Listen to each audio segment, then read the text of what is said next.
খুব ইন্টারেস্টিং, একটা স্বৈরাচারী ব্যবস্থায় জনগণ শাসককে ভয় পায়, আর একটা গণতান্ত্রিক ব্যবস্থায় শাসক জনগণকে ভয় পায়। আচ্ছা, মনে হয় আমরা যদি সবচেয়ে বড় দলটার কথা বলি, বিএনপি মানুষের প্রতিক্রিয়াকে ইভ্যালুয়েট করছে।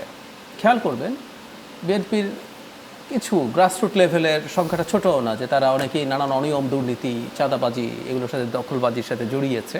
নানান ব্যাখ্যা আছে, কিন্তু জড়িয়েছে ভোটার দেখে। কিন্তু বিএনপি এটাকে রেকগনাইজ করছে, তারা বহিষ্কারও করছে। ধরুন, এটা ইম্পর্টেন্ট, একটা জাস্টিস হয়েছে কিনা এটা যদি আপনি ভিজিবল করতে পারেন, তাহলে জনসমর্থন ওটার পক্ষে যাবে, সরকারের পক্ষে দাঁড়াবে কিন্তু জনগণ। এবং সেই পরিস্থিতিতে পাল্টা কিছু করার সাহস কোনো দল করবে বলে আমি মনে করি না, কারণ এটা প্রভাব নির্বাচনে পড়বে। ধরুন, আমি এবার একটা উদাহরণ দিই। বিএনপির একজন প্রার্থীকে প্রার্থিতা বাতিলই করে দিল।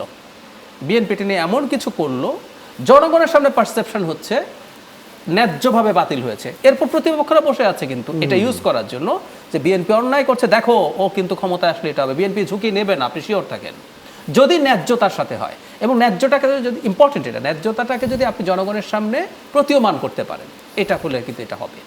নাম্বার 2 হচ্ছে সেনাবাহিনীর কথা বলবো। আমাদের এবার সেনাবাহিনীকে বড় রেসপন্সিবিলিটি নিয়ে দায়িত্ব পালন করতে হবে। অন্যান্য বারের তুলনায় যা যা ছিল, যাই থাকুক, শেখ হাসিনা তো এদেরকে একেবারে ইনঅ্যাক্টিভই করে ফেলেছিলেন। স্ট্রাইকিং ফোর্স, আইন শৃঙ্খলা রক্ষাকারী বাহিনীর সংজ্ঞার মধ্য থেকে বের করে দিয়েছিলেন আরপিও থেকে। এটা আবার ইনক্লুডেড হয়েছে, সো তারা তাদের ক্ষমতা নিয়ে থাকতে পারবে। ফ্র্যাঙ্কলি যদি বলি, এই পুরো এন্টায়ার সময় সেনাবাহিনীর ভূমিকা নিয়ে আমাদের মধ্যে কিন্তু প্রশ্ন আছে। আইন শৃঙ্খলার যত অভিযোগ আছে তার খানিকটা তো আসলে তাদেরকে দিতে হবে। তাদের কাজ, কাউকে অ্যারেস্ট করতে পারেন তারা এখন নিজের ডিসিশনে, কারণ তাদের ম্যাজিস্ট্রেসি পাওয়ার আছে।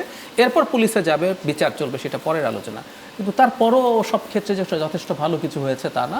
কিন্তু আমি আশা করি নির্বাচনের সময় সেনাবাহিনীও এভাবে থাকবে। তাহলে ভয় বলবো না, অনেকটা আসলে এই জায়গাটায় কঠোর হলে সমীহ থাকবে সমস্ত রাজনৈতিক দল। আর ভয়ও বলি, একটা খুব ইন্টারেস্টিং, একটা স্বৈরাচারী ব্যবস্থায় জনগণ শাসককে ভয় পায়, আর একটা গণতান্ত্রিক ব্যবস্থায় শাসক জনগণকে ভয় পায়। সো জনগণকে ভয় পাইতে হবে, কিন্তু আমরা চাই একটা শাসক যে জনগণের ভয়ে থাকে।